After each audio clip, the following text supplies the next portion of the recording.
Olá, eu sou o Lucas Ribeiro, sou sócio e cofundador da Reut.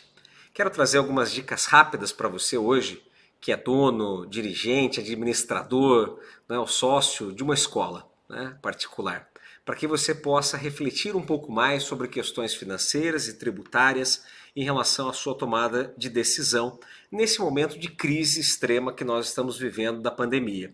Eu imagino que você tenha sofrido bastante com inadimplência, com atrasos, com cancelamentos de matrículas. Não tenho dúvida de que esses impactos podem ser muito prejudiciais para a escola como um todo, para o seu negócio, enfim, gerar demissões e assim por diante. E o primeiro ponto, a primeira dica importante, é em relação ao fluxo de caixa, né? Ou seja, você tem aí uma série de tributos a serem pagos e nós precisamos tomar alguns cuidados, porque há um tributo que não pode deixar de ser pago, que é aquele tributo que não é seu. Ou seja, você está administrando em nome de um terceiro. Então, neste caso, nós não podemos deixar de recolher, que é o imposto de renda retido na fonte, tanto dos seus funcionários, né, dos seus colaboradores, que você está retendo deles, quanto também dos seus fornecedores de serviços. Então, o seu fornecedor emitiu uma nota para você, está lá imposto de renda retido na fonte, contribuição social sobre o lucro líquido também é retida nesse caso, ou seja, esse valor não é seu. Este valor é do seu fornecedor, este valor é do seu funcionário. Este eu recomendo fortemente que você recolha, assim como o FGTS, que também não é seu, né? De novo, mais uma vez, é do seu funcionário também. Então estes eu recomendo fortemente que você faça os pagamentos nas datas, enfim, ou se não conseguir, o mais próximo possível.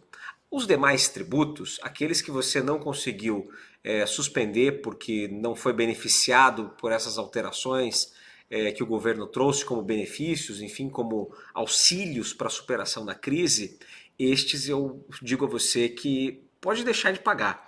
Né? É muito provável, evidente, se você não tiver caixa, né? Se você precisar fazer caixa nesse momento, né? Porque é muito provável que a gente venha a ter um refis ainda neste ano ou no pior cenário no início do ano que vem, né? No início do ano de 2021. Isto vai acontecer porque, primeiro, o governo vai precisar gerar caixa. E segundo, ele precisa ajudar as empresas a se salvarem deste momento que foi catastrófico, né? Ou ainda está catastrófico para muitas empresas e muitos segmentos. Então não faz sentido que o governo federal, né, venha desestabilizar as empresas a ponto delas terem que fechar suas portas e demitirem os funcionários, e aí nós teríamos um desemprego ainda maior e um cenário de crise que poderia se estender por um tempo muito mais longo do que se espera. Né? Então eu acredito muito fortemente que esses tributos passem por um refis.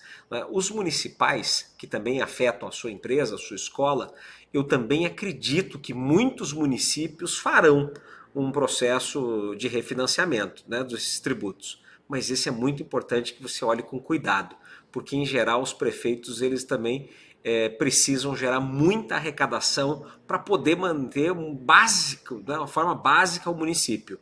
Então talvez o seu município não consiga, né, gerar um refis e ele vai precisar, pelo contrário, né, autuar mais empresas, ser mais intensivo nessa arrecadação tributária para justamente conseguir fazer frente às suas despesas. Então, olhe com bastante cuidado, olhe com bastante carinho para este tema. Né? Além disso, quando você deixa de pagar um tributo, considere que você tem uma multa a pagar sobre ele, né, de 20%.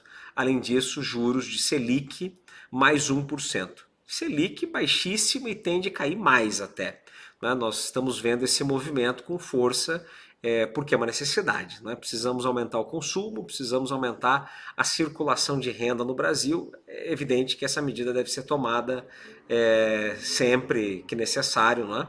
Pelo governo. E ao mesmo tempo, nós vamos perceber que esses tributos, então, que você não conseguiu refis, imaginando, né? Num cenário ruim, você teria a multa, então dos 20%, 1% de juros mais Selic. Ainda assim, é uma taxa de juros, de novo, aqui muito baixa, em especial se você está com dificuldade de conseguir crédito no banco. Né? Então, é um ponto de atenção para você com certeza. Tá? Além disso, em relação à sua folha de salários, muita atenção. Né? Os benefícios que a lei nos trouxe. Então, nós, por exemplo, aqui utilizamos um deles, né, que foi fazer a suspensão do contrato de trabalho de algumas pessoas pelo período de 2 meses. Imagino que você tenha usado este benefício ou o benefício das férias já, né, pelo tempo em que nós estamos. Mas atente-se também ao fato de que algumas pessoas que você eventualmente tenha desligado ou você precise vir a desligar, né, no pós-retorno, né, quando houver a normalização das suas atividades e a escola voltar a funcionar, avalie também a possibilidade de contratação de PJ, sim. Né? Isso já foi muito discutido, já tivemos muitos embates, né, no Poder Judiciário em relação ao tema, mas esse tema agora está muito mais consolidado. Né? Você tem muito mais respaldo da legislação, muito mais decisões favoráveis em relação à pessoa jurídica como modalidade de contratação para sua empresa, desde que você não tenha aqueles 4 elementos que caracterizam o vínculo empregatício. Né? Onerosidade é óbvio que você sempre vai ter, né? Então não tem como não estar presente. Não é? A habitualidade é muito provável que seja habitual a relação dos seus colaboradores também. Nós temos ainda a questão da subordinação, né? Que obviamente em alguns casos ela é necessária, então tem que se tomar muito cuidado com quem você vai contratar nessa modalidade ou não. E por último, né, o quarto elemento para que seja caracterizado o vínculo empregatício é a pessoalidade. Não é? Então, esse caráter personalíssimo, ou seja, você está contratando o João através da empresa X. Né? É evidente que então é só João que presta esse serviço, com subordinação, com habitualidade, com onerosidade, esse vínculo trabalhista estaria caracterizado. Então, muito cuidado em relação a isso, mas avalie com o seu advogado trabalhista. Recomendo fortemente que você olhe para este tema, porque os encargos reduzem muito e, ao mesmo tempo, se você conseguir operar em home office, algumas das atividades que você tenha, seja agora ou seja depois, né, no retorno das atividades, talvez isso possa fazer bastante sentido na tua redução de custos e geração de caixa também. Não é? E essas pessoas que você colocou em home office, não é? Nós aqui, por exemplo, também colocamos praticamente 100% da empresa e no retorno, tentamos um retorno para entender como isso se daria e nos surpreendeu o resultado. Não é? Só 25% das pessoas quiseram voltar. As demais, elas quiseram permanecer em home office.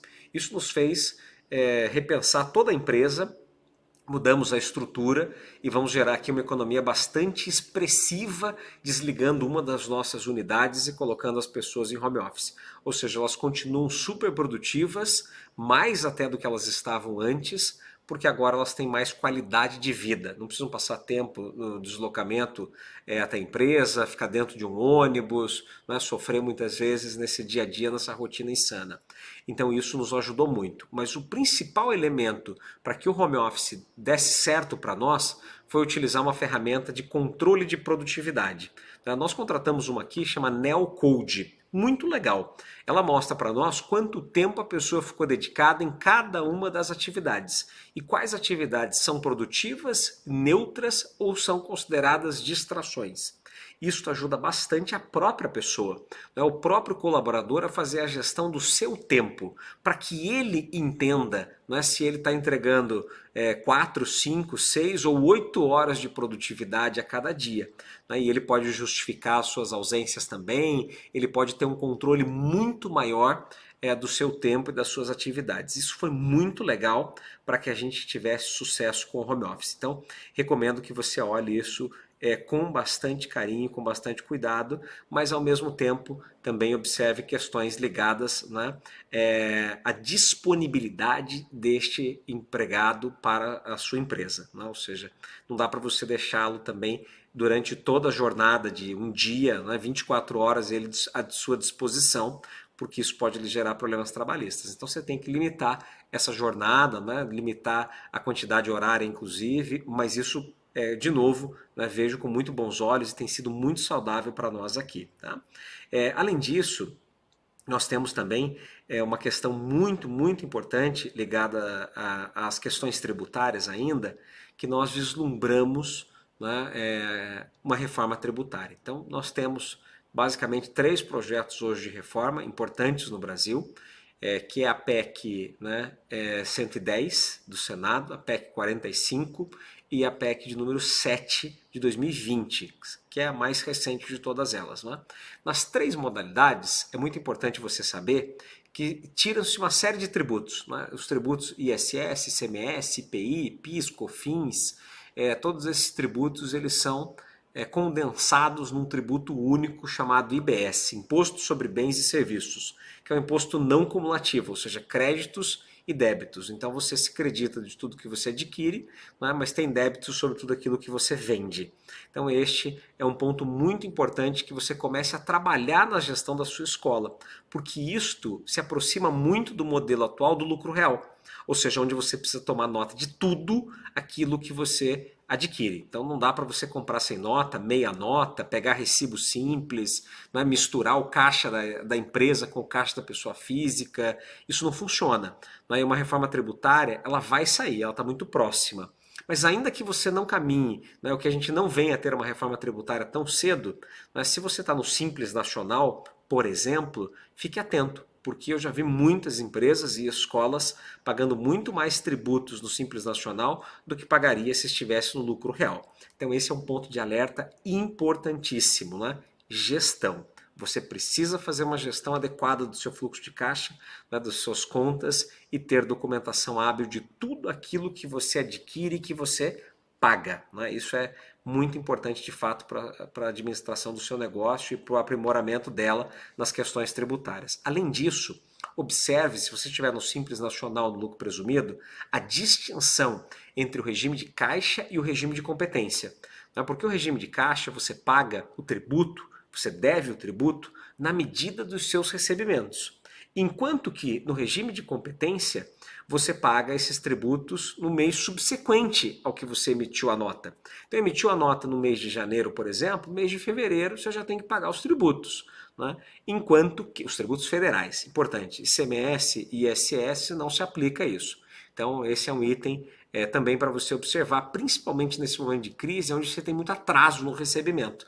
Às vezes você está gerando aí um ônus tributário, por mais que ele esteja postergado por questões agora da pandemia, fatalmente em algum momento você vai ter que pagá-lo, né? Já tem as datas determinadas e depois disso volta ao normal. Né? Então observe para o ano que vem, para o ano de 2021, esta forma de recolhimento, né? Via caixa e não via competência. Isso não existe no lucro real, é muito importante, né? Para que você fique alerta, com certeza o seu fluxo de caixa agradece se você puder postergar tributos sem ter multas, sem ter juros, sem ter os impactos negativos de uma ação como essa. Tudo bem? Além deste fator no aspecto tributário, muito cuidado para aquilo que você deixa de tributar. Né? Eu já vi muitas escolas com essa medida, né? Ou seja, emite nota só para quem pede e para os demais não. Lógico, é óbvio que em algum momento você vai ter problemas. Né? A fiscalização da Receita Federal pode ser um pouquinho mais branda nesse momento, em razão da pandemia, mas lembre-se que a Receita tem 5 anos para te cobrar.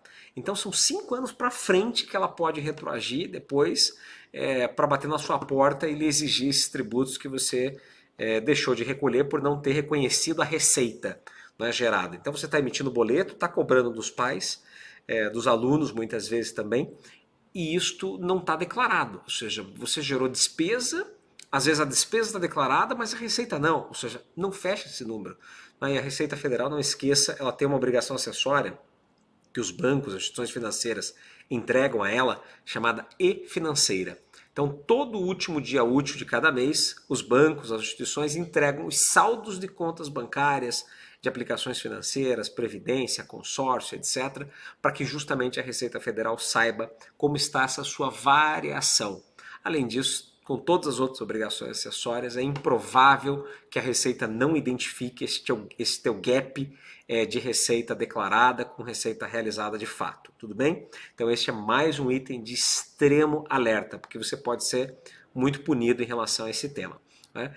E outro ponto para que você reflita no seu planejamento tributário, que deve ser feito a cada ano, em especial agora, né, em razão da pandemia, claro, é o fato de você segregar as tuas receitas, muitas vezes, por favor, né, de forma lícita, né, que você faça isso, entre o que é material didático, o que é material que você está disponibilizando para os alunos, daquilo que é efetivamente prestação de serviço. Né? Então, segregue muito bem, saiba muito bem quais são os efeitos tributários em relação a um e ao outro. Né? Para quem está no Simples, a diferença é brutal, né? Ou seja, a venda do material tem uma tributação absurdamente menor do que a venda da prestação de serviços educacionais. Então, fique alerta a este ponto, faça as contas, faça cálculos aí para que você consiga efetivamente ter esse tratamento. E para finalizarmos, quero dizer a você que o governo, neste momento, tem agido com muita cautela e trazido uma série de medidas importantes para que o Brasil saia muito fortalecido desta crise ou não tão enfraquecido. Né? Este é o ponto. Porque realmente nós temos medidas muito inteligentes sendo tomadas, como por exemplo a venda, né, de dólares das nossas reservas cambiais, que geraram mais de 500 bilhões de reais ao Brasil. Né? Nós temos uma série de medidas de aspectos tributários, de aspectos trabalhistas, né, que estão sendo aplicadas para que redução da Selic, né, redução da taxa de juros, então para que justamente as empresas possam sobreviver a esse momento desafiador e as pessoas também, para que elas voltem a consumir e para que as empresas possam voltar a gerar empregos. Então eu sou muito otimista em razão de tudo isso, da forma como o governo tem assumido essa posição. Não vamos discutir aqui as questões de saúde, as medidas relacionadas a esse tema, mas em relação aos aspectos econômicos, pode ter certeza, pelo menos é o que eu tenho visto, é o que a gente tem acompanhado, né? São medidas inteligentes, são medidas sábias, estão sendo tomadas com brevidade para justamente ajudar o país a ficar muito melhor às vezes do que outros países estão nesse momento desafiador da crise, por falta de capital, por geração de desemprego e assim por diante. Vale lembrar que muitos dos desempregados nesse momento estão recebendo e vivendo, né, do seguro-desemprego, ou seja, eles receberam uma verba rescisória ali importante no momento em que foram desligados e depois estão recebendo seguro-desemprego. Isso dá a eles uma condição de continuar consumindo minimamente e de pagar, honrar boa parte das suas dívidas. Então isso segura, isso mantém o país por algum tempo de uma forma também confortável. Né? Mas é lógico, nós teremos os efeitos majorados na medida em que o isolamento se prolonga. Né? Então este é o único ponto de alerta aqui que nós temos que refletir, analisar, acompanhar de perto para saber o quanto isso impacta no caixa da sua empresa, na gestão dela como um todo em relação às pessoas, em relação à contabilidade e a todos esses aspectos críticos para que você continue sobrevivendo e possa ter sucesso. Né? Este não é um ano, obviamente, de pensar em lucros, este não é um ano de pensar em crescimento, é um ano de pensar em sobrevivência. Né? E eu torço para que você sobreviva e tenha sucesso e possa iniciar o ano de 2021 com muita qualidade, com muita possibilidade e oportunidades a serem exploradas. Né? Tenho certeza também que você já observou e já trouxe aí medidas importantes, né, do ensino à distância para a tua instituição, e isso com certeza é um divisor de águas na história do mundo, né, e que obviamente tende a ser positivo, tende a ser saudável com a disseminação do conhecimento. Então, muito obrigado, muito sucesso e um forte abraço.